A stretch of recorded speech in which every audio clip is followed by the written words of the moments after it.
My father-in-law kept accidentally hurting me. He didn't know I was his new boss. The coffee was scalding hot when it accidentally splashed across my white blouse at exactly 7:43 a.m. on a Tuesday morning. Frank Morrison, my father-in-law, jumped back with exaggerated shock, his eyes wide with manufactured concern. "Oh my goodness, Sarah. I'm so clumsy this morning," he exclaimed, loud enough for his son, my husband David, to hear from the kitchen. "Let me get you some towels." This was Frank's specialty. The perfectly timed accident. The innocent tone. The helpful aftermath that somehow made me look like the unreasonable one if I dared to suggest it wasn't actually an accident. "It's fine," I muttered through gritted teeth, watching the brown stain spread across the fabric. This was my good blouse, the one I'd planned to wear for today's important meeting. The meeting where I'd find out if I got the regional manager position at Hartwell Industries. David appeared in the doorway, already dressed in his scrubs for his hospital shift. "What happened?" "Your father spilled coffee on me," I said flatly. Frank's face crumpled into practiced remorse. "I feel terrible. I was just trying to refill my mug and somehow," he gestured helplessly, as if his hands had betrayed him. "You know how I get before my morning coffee. All thumbs." David's expression softened as he looked at his father. At 62, Frank had perfected the art of looking like a harmless, bumbling older man. Salt and pepper hair always slightly mussed, wire-rimmed glasses perpetually sliding down his nose, and a self-deprecating chuckle that made everyone want to pat his shoulder and tell him it was okay. "Dad, you really need to be more careful," David said, but his tone was gentle. Forgiving. The same tone he always used when his father's accidents happened to target me specifically. I know. Sarah, please let me pay for dry cleaning. Or better yet, let me buy you a new blouse entirely. I insist." This was another part of Frank's routine. The generous offer that made him look like a saint while simultaneously highlighting that he'd ruined something of mine. If I accepted, I'd feel indebted to him. If I refused, I'd look petty and ungrateful. "That's not necessary," I said, dabbing at the stain with a dish towel. "Nonsense. I won't take no for an answer." Frank pulled out his wallet with a flourish. "Here's $60. That should cover a nice replacement." $60. For a $35 blouse. Just enough overpayment to make me look greedy if I pointed out it was too much, but not enough to actually be generous. Frank had calculated these gestures down to an art form. In the 18 months since David and I had gotten married, Frank had perfected his campaign against me. Coffee spills, accidental bumps that sent me stumbling, wine glasses that somehow emptied themselves onto my lap during family dinners. Always when David was distracted. Always followed by elaborate apologies and just enough witnesses to make Frank look like the victim of his own clumsiness. But it wasn't just the physical accidents. It was a constant undermining disguised as concern. "Oh, Sarah works in corporate operations," he'd tell people, adding a little pause before operations that somehow made it sound insignificant. Not sure what that means exactly, but I'm sure it's important. The smile never quite reaching his eyes when he said it. Today, though, something was different. Today, I had a secret that would change everything. My phone buzzed with a text message. I glanced down and felt my heart race. Asterisk, "Congratulations, Sarah. The position is yours. Can you start Monday? Jennifer Walsh, VP Human Resources asterisk." I was Frank Morrison's new boss. I stared at the text message for exactly 3 seconds, my thumb hovering over the screen as the full weight of the situation crashed over me. Regional Manager, Northwest Division. Frank Morrison reported to the Northwest Division. Frank Morrison, who was currently dabbing at my coffee-stained blouse with paper towels and making sympathetic noises, had no idea that come Monday morning, I'd be the one reviewing his quarterly performance reports. "Sarah? You okay?" David's voice cut through my thoughts. "You look like you've seen a ghost." "Just work stuff," I managed, sliding my phone into my purse. "I should go change." "Take your time, honey," Frank said, his voice dripping with false concern. "I really do feel awful about this. You know, maybe this is a sign you're working too hard. All these early meetings and late nights at the office. A woman your age should be thinking about other priorities." There it was. Frank's specialty, the comment that sounded caring on the surface but carried a barb underneath. David, already distracted by his own phone, missed the implication entirely. But I caught it. Frank thought I should be home making babies instead of climbing corporate ladders. "I'll keep that in mind," I said evenly, heading toward the stairs. As I changed into my backup blouse, a navy blue one that wasn't quite as professional but would have to do, my mind raced through everything I knew about Frank's position at Hartwell Industries. Facilities Coordinator, Level 3. He'd been there for 8 years, ever since David's mother died, and he needed something to fill his time. According to David, Frank loved the job. It gave him purpose, a sense of importance. He often bragged about how smoothly he kept the Portland office running. What Frank didn't know was that I'd been quietly working my way up at Hartwell for 3 years, ever since I transferred from the smaller firm where David and I met. I'd started in general operations, moved to project coordination, then senior analyst. Frank knew I worked at some corporate job, but he'd never bothered to ask where. In his mind, my career was decorative at best, temporary until I came to my senses and embraced my real calling as his son's wife and future mother of his grandchildren. The irony was delicious. And terrifying. My phone rang as I was applying concealer to cover the red mark on my neck where the hot coffee had splashed. David's number. "Hey, I had to leave for rounds, but I wanted to apologize again for Dad," he said. "He's been off his game lately. I think he's still adjusting to the idea of me being married." 18 months, and Frank was still adjusting. "It's fine, David. Really. I know you two will figure it out. You're both important to me, and I hate seeing these little accidents upset you." Little accidents. As if Frank's campaign of passive-aggressive warfare was just a series of unfortunate coincidences. I loved my husband, but his willful blindness to his father's behavior was becoming harder to stomach. "I should go. Big meeting today, remember?" "Right. The promotion thing. Good luck, babe. Not that you need it, you're going to kill it." If only he knew. I hung up and stared at my reflection in the bathroom mirror. 24 hours ago, I'd been dreading another family dinner where Frank would find subtle ways to humiliate me. Now, I held the keys to his professional kingdom. The question was, what was I going to do with them? The Hartwell Industries Portland office was buzzing with its usual Tuesday morning energy when I arrived at 9:15 a.m. I deliberately timed my entrance for after Frank's shift started. He was always punctual, clocking in at exactly 8:30 every morning according to the personnel files I'd reviewed last month during the interview process. I hadn't lied to David about not knowing where Frank worked. I genuinely hadn't connected the dots until 6 weeks ago, when I'd seen Franklin Morrison on a facilities request that crossed my desk. Even then, it had taken me 3 days to confirm it was actually my father-in-law. Frank had always been Franklin at work, more professional, more serious than the bumbling patriarch he played at family gatherings. Jennifer Walsh met me at the elevator on the 14th floor, practically glowing with enthusiasm. Sarah. Perfect timing. I've got your office ready, and we scheduled department introductions for this afternoon. Department introductions? My stomach clenched. Nothing formal. Just a meet and greet with your direct reports. There are 12 people under your supervision now, 7 in operations, 5 in facilities coordination. She handed me a manila folder thick with personnel files. I thought you'd want to review these before the meetings start at 2 p.m. 12 people. Frank was one of 12 people who would now report directly to me. My new office was corner positioned with floor-to-ceiling windows overlooking the Willamette River. Jennifer had thoughtfully placed a small congratulations plant on my desk, a succulent in a ceramic pot with welcome to management written in gold script. The previous regional manager left everything well organized, Jennifer continued, gesturing to the filing cabinets. But there are a few personnel issues you'll want to address sooner rather than later. What kind of issues? Jennifer's expression shifted slightly. Nothing major. One employee in facilities has been struggling with punctuality lately. Another has had some interpersonal complaints from other departments. Probably just needs better oversight. She left me alone to settle in, and I immediately opened the personnel folder. Frank's file was third from the top, and what I found inside made my hands tremble slightly. Franklin Morrison's performance reviews for the past 18 months told a story I'd never heard. 3 written warnings for inappropriate comments to female employees. 2 complaints about territorial behavior regarding his assigned floors. 1 incident report from last December involving a heated exchange with a woman from accounting over building temperature settings. The most recent note, dated just 2 weeks ago, was from his previous supervisor. Franklin continues to demonstrate resistance to feedback from female colleagues. Recommend close monitoring and possible reassignment if behavior doesn't improve. This wasn't the harmless, bumbling man who spilled coffee on me this morning. This was a pattern. A pattern that apparently extended far beyond our kitchen counter. My desk phone rang at 11:43 a.m. Sarah Morrison, regional manager, I answered, still getting used to the title. Mrs. Morrison? This is Jake Phillips from maintenance. I'm calling about the incident report from this morning. I'm sorry, what incident? Franklin Morrison from facilities. He had another confrontation with one of the cleaning staff around 10 a.m. Apparently, he accused Maria Santos of moving his supplies without permission and made some comments about people needing to know their place. My blood ran cold. What kind of comments exactly? Maria's English isn't perfect, but she was pretty upset. Something about women thinking they run everything now, and how things were better when people respected authority. Look, Mrs. Morrison, I probably shouldn't be saying this, but Franklin's been getting worse lately. More aggressive. The cleaning crew has started requesting different floor assignments to avoid him. I gripped the phone tighter. Frank hadn't just been targeting me. He'd been terrorizing other women at his workplace, women who couldn't fight back, women who needed their jobs and couldn't afford to file complaints against a man who'd been there for 8 years. Jake, I want you to document everything. Every incident, every complaint, everything going back as far as you can remember. Can you do that for me? Yes, ma'am. And Mrs. Morrison? I'm glad they finally put someone in charge who might actually do something about it. After I hung up, I sat staring at Frank's employee photo clipped to his personnel file. Same wire-rimmed glasses, same gentle smile. But now I could see what I'd missed before, something cold behind his eyes, something calculating. At 2 p.m., I would meet with my facilities coordination team. Frank would walk into this office expecting to shake hands with some corporate stranger, probably prepared to charm his way through another performance review cycle. Instead, he'd find me. And this time, there would be witnesses. At 1:47 p.m., I positioned myself behind my new desk with Frank's personnel file open in front of me. I'd changed into the navy blazer I kept in my car for emergencies. I wanted to look every inch the regional manager when he walked through that door. Jennifer had scheduled the facilities team meeting for 2 p.m. sharp. Through my office window, I could see employees gathering in the hallway, checking their phones, adjusting ties. Frank wasn't among them yet, but I knew he would be. According to his file, Franklin Morrison had never missed a mandatory meeting in 8 years of employment. My hands felt steady as I reviewed my notes one final time. 3 written warnings. 5 incident reports. A pattern of behavior that his previous supervisor had documented but never adequately addressed.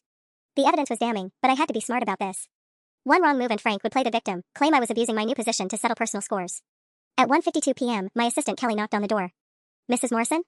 Your facilities team is ready in conference room B. Actually, I'd like to conduct individual meetings first. Send them in one at a time, starting with. I glanced at the attendance sheet. Maria Santos. Maria was a small woman in her 40s with tired eyes and work-worn hands. She perched nervously on the edge of the chair across from my desk, clearly uncomfortable being called into the regional manager's office. Maria, I want you to know that anything we discuss stays between us, I began in Spanish. Her shoulders visibly relaxed when she realized I was bilingual. For the next 10 minutes, Maria told me things that made my stomach churn.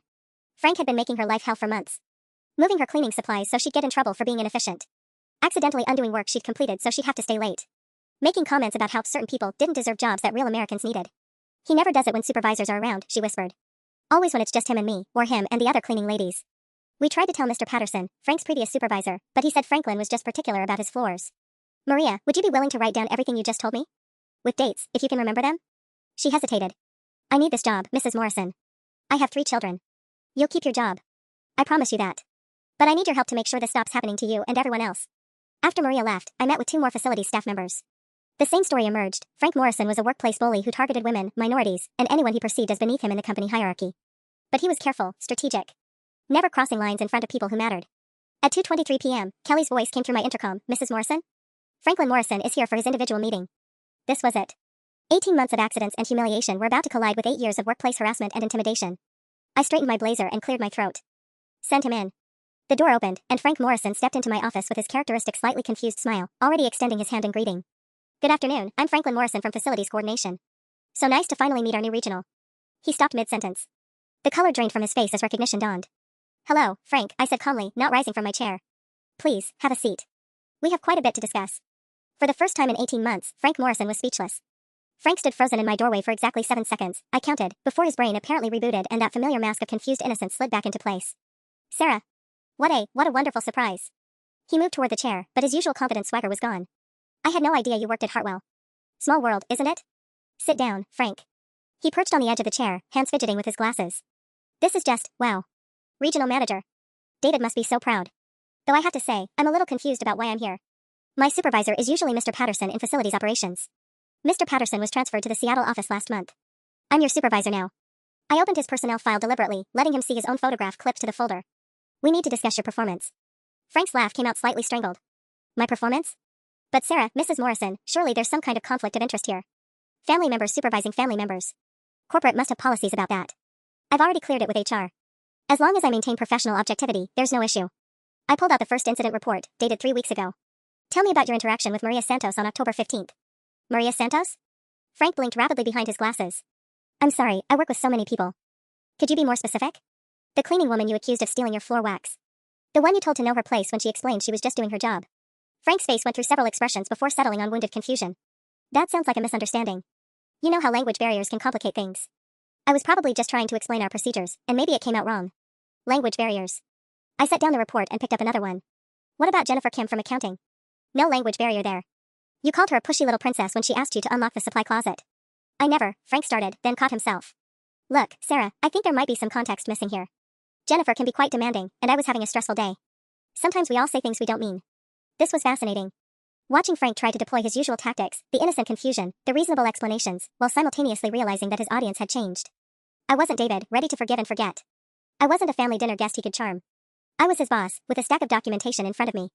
Let me be very clear about something, Franklin. I used his full name deliberately. This morning, you spilled scalding coffee on me in my own kitchen. You've been accidentally hurting me for 18 months. And now I discover you've been doing the same thing to women here who can't fight back. His mask slipped completely for just a moment, and I saw something ugly flash across his features. That's quite an accusation, Sarah. Are you sure you want to make this personal? It became personal the first time you accidentally stepped on my foot at David's birthday dinner. But now it's also professional. I closed his file and leaned forward. Here's what's going to happen. You're going to attend mandatory sensitivity training starting Monday. You're going to apologize to every woman you've harassed in this building. And you're going to treat every employee here with respect, regardless of their gender or position. Frank's hands were shaking slightly. And if I refuse? Then I'll recommend your immediate termination for creating a hostile work environment. I have 12 incident reports, Frank. 12 documented cases of inappropriate behavior. Your previous supervisor might have been willing to overlook them, but I'm not. David won't like this, Frank said quietly. His wife attacking his father at work.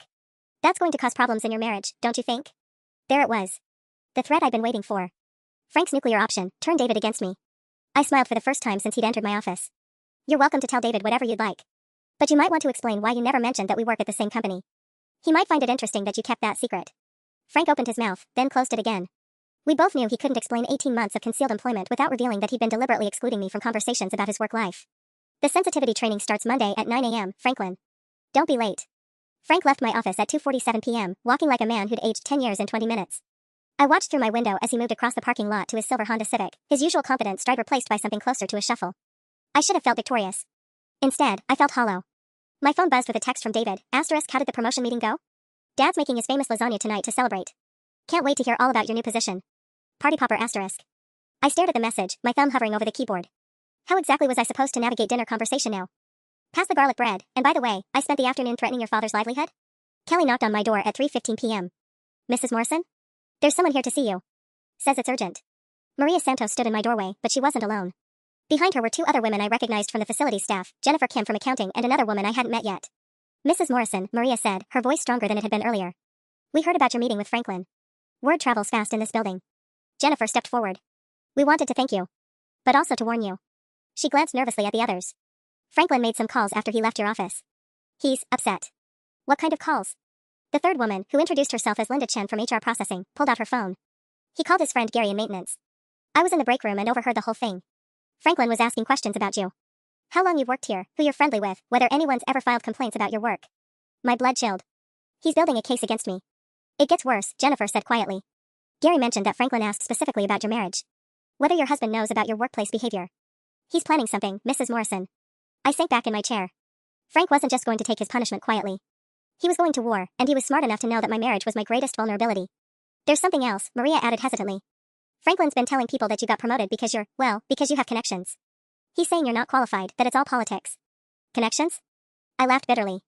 He doesn't even know I work here. That's just it, Linda said. He's making it sound like you've been hiding your relationship to get ahead. Like you've been manipulating the system from the inside. My phone rang. David's number. I stared at it for 3 rings before answering. Hey babe, weird question, David's voice sounded strained. Dad just called me. He says you two had some kind of work meeting today? I thought you worked at different companies. The women in my office exchanged glances. Jennifer mouthed speakerphone and pointed to herself, then the others. I shook my head slightly. David, it's complicated. Can we talk about this tonight? He seemed really upset, Sarah. He kept saying something about family loyalty and professional ethics. What happened? I closed my eyes. Frank had moved faster than I'd anticipated. Instead of waiting to see how I'd handle the sensitivity training, he'd gone straight to David with his own version of events. Your father has been harassing women at work, David.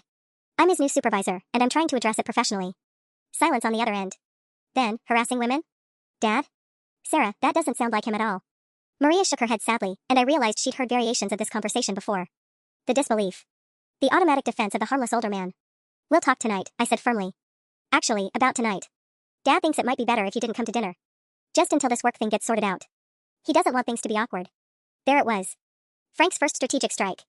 Isolate me from my husband, make me the problem, position himself as the reasonable party trying to avoid conflict. David. I'm sure it's just a misunderstanding, babe. These corporate situations can get blown out of proportion. Maybe you could talk to your HR department about transferring him to a different supervisor?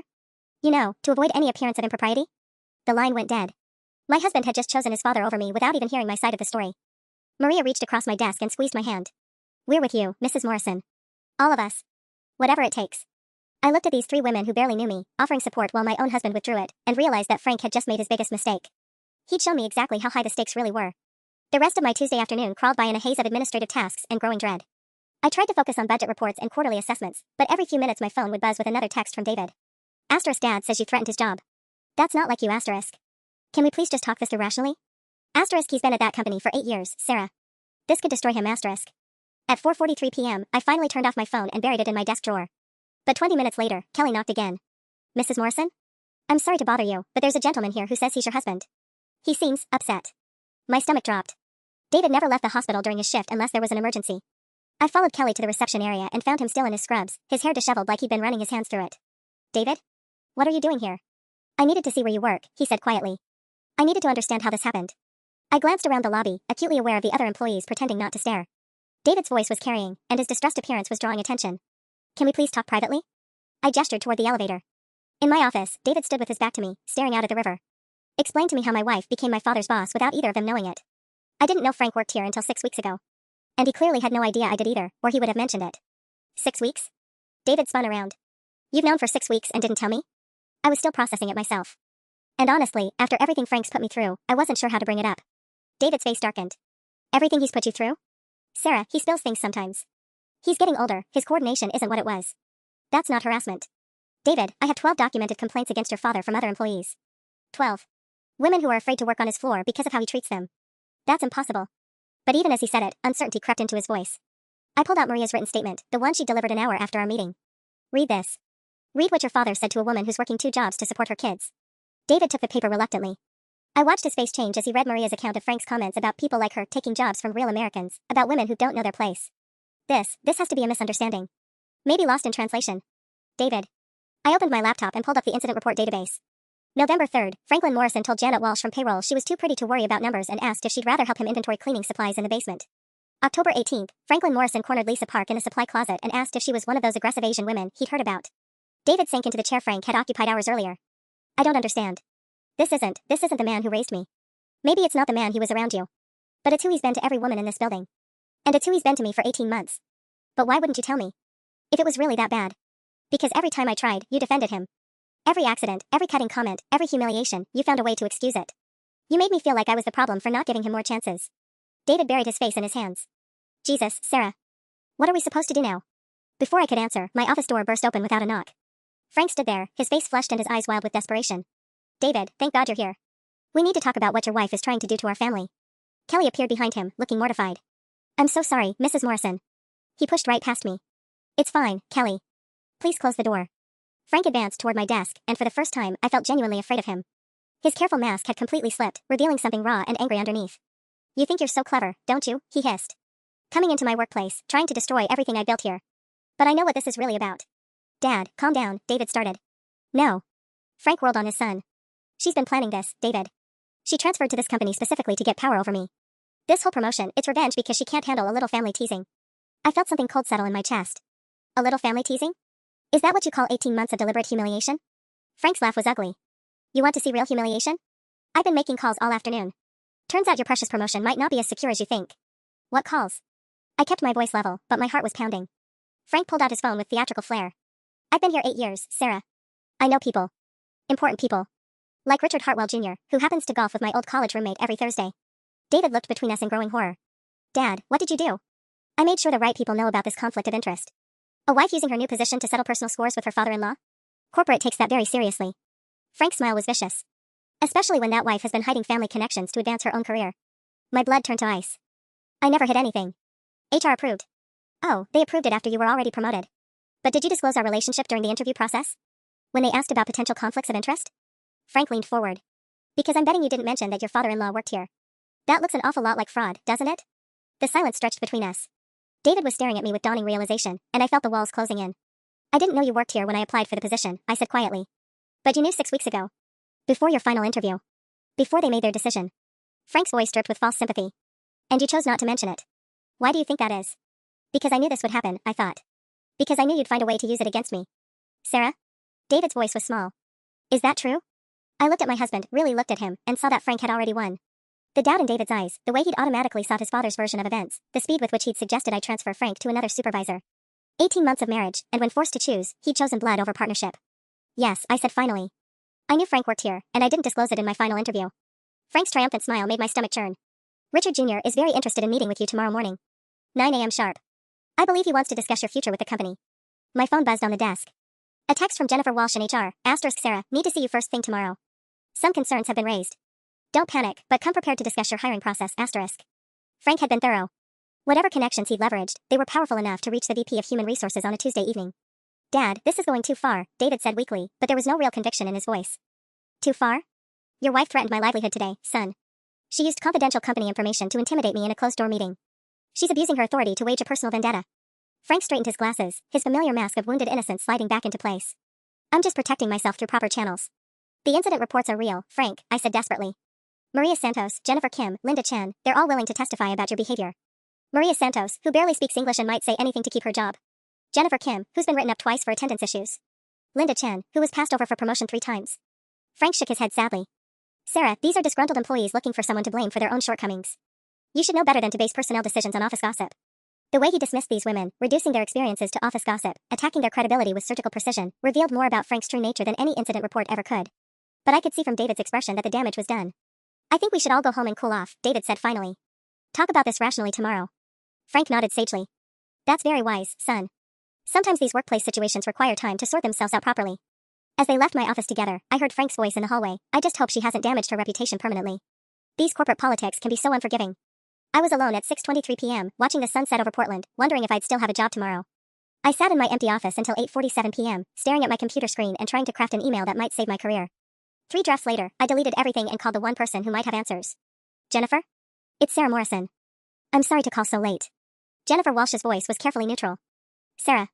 I was hoping you'd reach out tonight. How bad is it? A pause. Richard Hartwell Jr. personally called me at 6:15 p.m. That's unusual. He wants a full review of your hiring process, your personnel file, and documentation of any family relationships that might pose conflicts of interest. My stomach dropped. And if I can't provide satisfactory answers? Immediate suspension pending investigation. Possible termination for failure to disclose material information during the hiring process. I closed my eyes. Frank had moved with surgical precision, targeting exactly the right pressure points to bring down my entire career. Jennifer, there's something you need to know about Franklin Morrison's complaint. Sarah, I have to stop you right there. Anything you say about your father-in-law right now could be construed as retaliation. My advice is to focus on your own situation. After I hung up, I drove home in a daze, my mind cycling through worst-case scenarios. David's car was in the driveway, but the house was dark except for the kitchen light. I found him sitting at the table with a cup of coffee, still in his scrubs. We need to talk, he said without looking up. I sat across from him, noting the careful distance he'd put between us. David, I can explain. Dad showed me his employee handbook. Section 4.7, employees must disclose any family relationships that could create conflicts of interest during the interview process. David finally met my eyes. You signed an acknowledgement that you read and understood all company policies. I didn't know Frank worked there when I signed that. But you knew before your final interview. Before they made the decision. His voice was flat, clinical. The same tone he used when delivering bad news to patients' families. You had 6 weeks to disclose it, and you chose not to. I wanted to explain about the coffee spills and the subtle humiliations, about Maria Santos crying in my office, about Frank's pattern of targeting vulnerable women. But looking at David's face, I realized he'd already made up his mind. Where did you go after you left my office? I asked. Dad's apartment. We talked for 2 hours. David rubbed his temples. He's devastated, Sarah. 8 years at that company, and now his reputation is destroyed. His coworkers think he's some kind of predator because of these complaints you encouraged. I didn't encourage anything. Those women came forward because his daughter-in-law suddenly became his boss and started asking leading questions about his behavior. David's voice hardened. Do you have any idea how that looks from the outside? My phone buzzed with a text from an unknown number. Asterisk Mrs. Morrison, this is Maria Santos. Franklin came to my house tonight. He knows where I live. He said things might get difficult for my family if I don't reconsider my statement. I'm scared, asterisk. I showed the text to David. Your father is threatening witnesses now. David glanced at the message, then handed my phone back. That doesn't sound like Dad at all. Are you sure this Maria person isn't just trying to create more drama? The casual dismissal hit me like a physical blow. David was so deeply committed to his father's innocence that he'd rationalize away direct evidence of intimidation. I'm sleeping in the guest room tonight, I said quietly. Actually, David said, not meeting my eyes, I think you should stay somewhere else for a few days. Dad's coming for dinner tomorrow, and things are tense enough already. You're choosing him over me. I'm trying to protect what's left of our family. As I packed a bag, my phone rang. Jennifer Walsh again. Sarah, I just got a very disturbing call. 3 women have contacted HR in the last hour, wanting to retract their statements about Franklin Morrison. They're claiming they were coerced into making false accusations. Frank had worked fast. In less than 4 hours, he'd systematically dismantled every piece of evidence I'd gathered. What happens now? I whispered. 9 a.m. tomorrow. Don't be late. I arrived at the Marriott downtown at 11:23 p.m., checking into a room that cost $187 for the night, money I couldn't really afford now that my job was hanging by a thread. The irony wasn't lost on me that I was hiding from my own life in the same hotel where David and I had spent our wedding night 18 months ago. Sleep was impossible. Every time I closed my eyes, I saw Frank's triumphant smile, heard David's clinical dismissal of Maria's terrorized text message. By 3:47 a.m., I was sitting at the small desk with my laptop, documenting everything I could remember about Frank's behavior, dates, witnesses, exact quotes. If I was going down, I'd at least go down fighting. At 5:15 a.m., my phone buzzed with another unknown number. Asterisk Mrs. Morrison, this is Jennifer Kim. Please be careful. Franklin Morrison called my apartment at midnight asking about my work history. He said some very specific things about my student visa status. Things he shouldn't know, asterisk. Then another at 5:33 a.m., asterisk Sarah, this is Linda Chin. Franklin somehow got my home address and showed up at 11 p.m. He said he was concerned about the misunderstandings at work. My roommate made him leave, but he knew details about my family that aren't in my employee file, asterisk. I stared at these messages, my hands trembling. Frank wasn't just threatening women, he was conducting systematic intimidation with information he should never have had access to. The only way he could know about Jennifer's visa status or Linda's family details was if he'd been digging through confidential personnel files for months, maybe years. At 6:42 a.m., I called the one person I thought might still listen. Jennifer Walsh. Jennifer, it's Sarah. I know I'm not supposed to discuss Franklin Morrison, but he's escalating. He's been to 3 employees' homes since yesterday, using personal information from their personnel files. A long pause. Sarah, that's a very serious accusation. I have text messages. I have witnesses. Franklin Morrison has been accessing confidential employee data to intimidate women who complained about him. If that's true. Jennifer's voice changed, became more alert. That's a fireable offense regardless of any family relationship issues. Corporate data breach protocols supersede everything else. How do I prove it? The keycard logs. Every time someone accesses the personnel files, it's digitally recorded. If Franklin has been in those files without authorization. She paused. Sarah, I need you to forward me those text messages immediately. If Franklin Morrison has been using stolen employee data to intimidate witnesses, this becomes a much bigger problem than a family conflict of interest. By 7:30 a.m., I was sitting in my car outside Hartwell Industries, watching employees stream into the building for another normal Tuesday. My phone showed 17 missed calls from David, but I wasn't ready to hear his voice defending his father's midnight house calls. At 8:15 a.m., Jennifer Walsh called back. Sarah, we have a problem. The keycard logs show Franklin Morrison accessed the personnel database 47 times in the past 6 months. Always after hours, always when his supervisor wasn't in the building. He's been systematically reviewing files for every female employee under 40. My blood chilled. 47 times? Birth dates, addresses, emergency contacts, visa status, family information, performance reviews, salary data, everything. Sarah, this man has been stalking his female coworkers through our own database for months.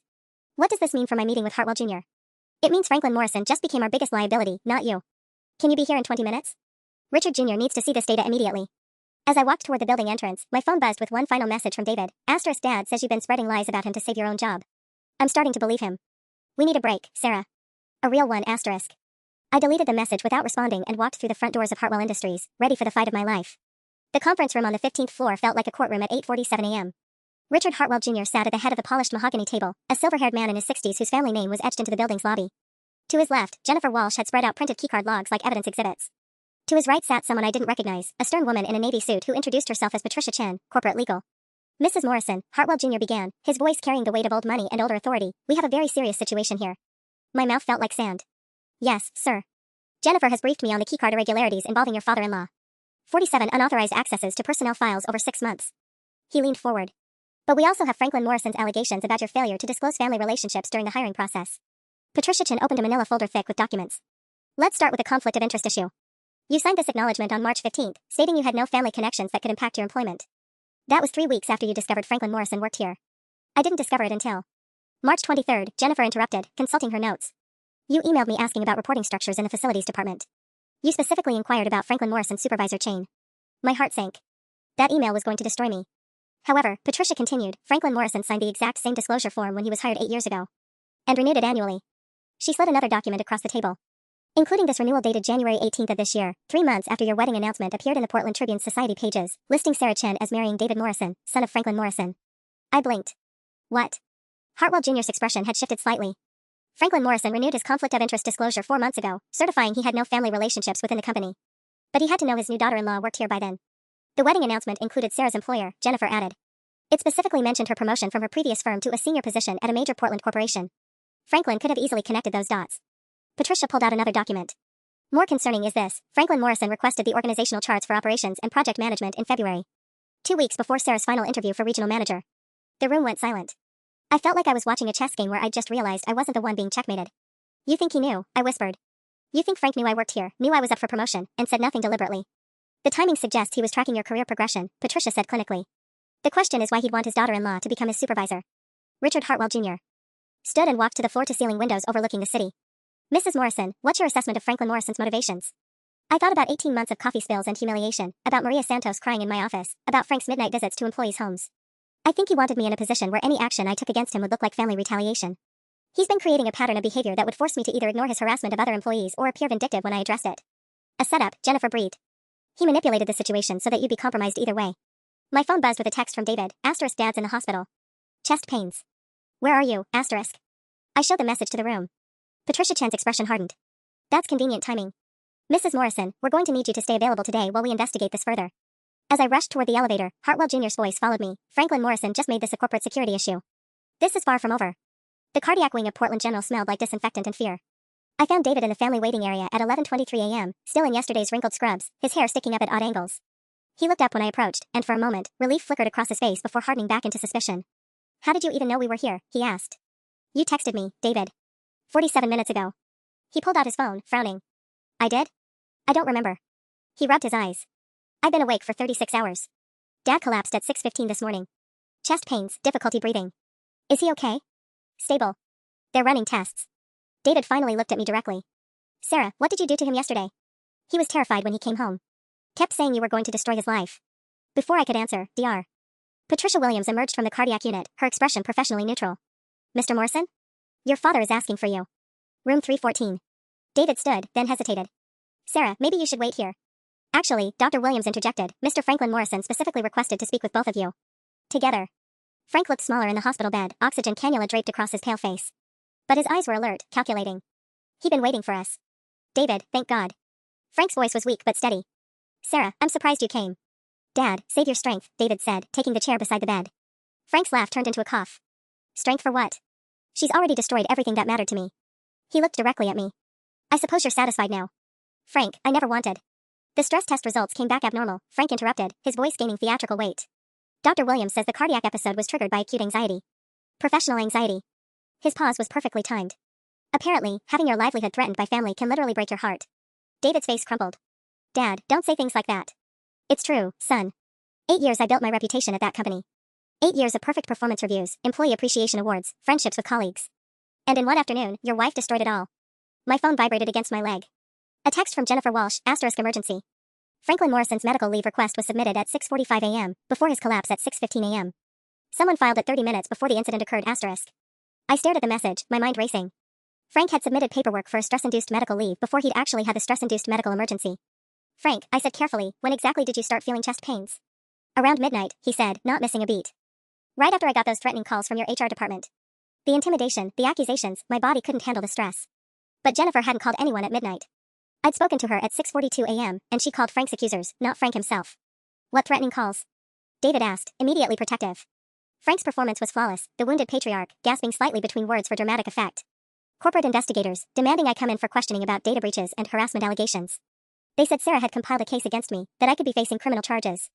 Another text from Jennifer, * keycard logs show Franklin Morrison was in the building at 11:47 p.m. last night, accessing the medical leave database. Sarah, he's been planning this cardiac episode since before it happened, *. My hands started shaking. Frank hadn't just manipulated the personnel files, he'd orchestrated his own medical emergency as the ultimate victim play. Stress-induced cardiac events were nearly impossible to disprove, and they'd generate immediate sympathy while casting me as the heartless daughter-in-law who'd literally tried to kill her elderly father-in-law with workplace harassment. The doctor says I'll need extended recovery time, Frank continued, his voice growing weaker with each word. Stress reduction is critical.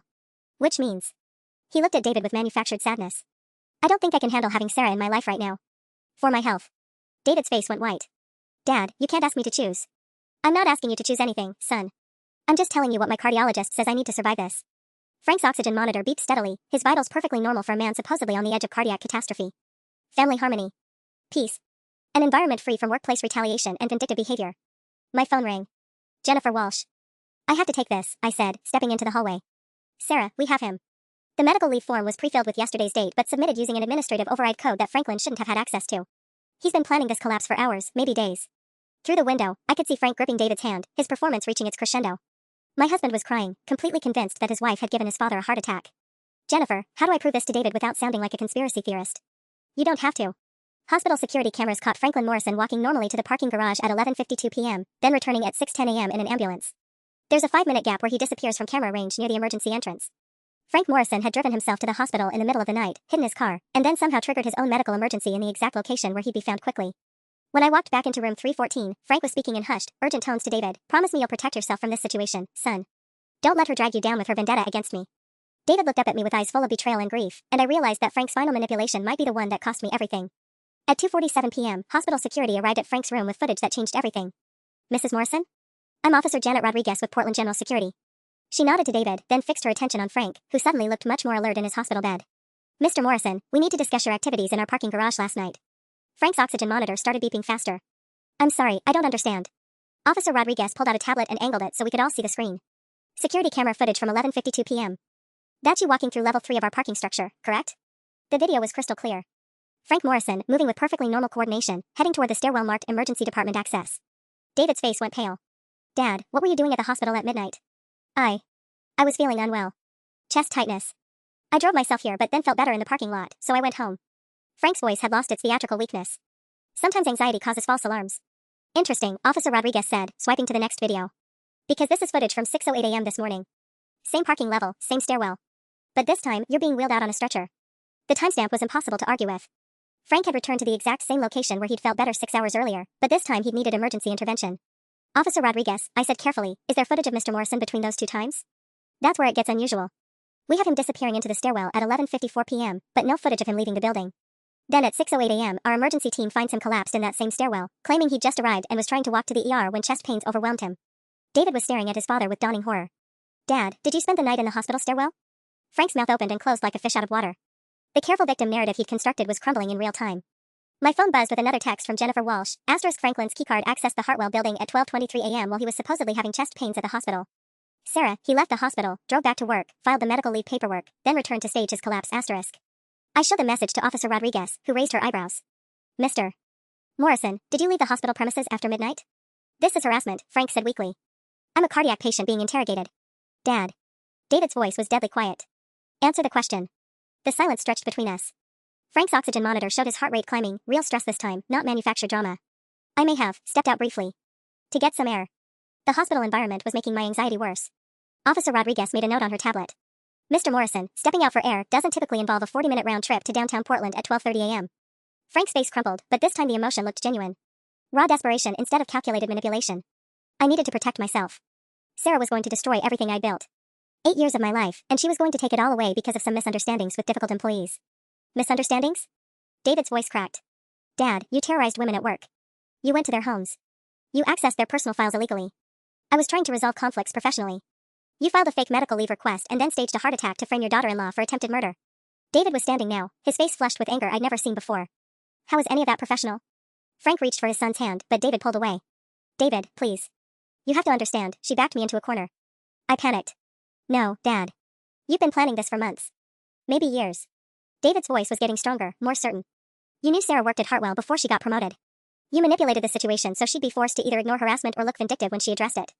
For the first time in 18 months, my husband was seeing his father clearly. And Frank Morrison, master manipulator, had finally run out of moves. At 4:23 p.m., Dr. Williams returned with test results that sealed Frank's fate. Mr. Morrison, your cardiac enzymes are completely normal, she announced, consulting her tablet.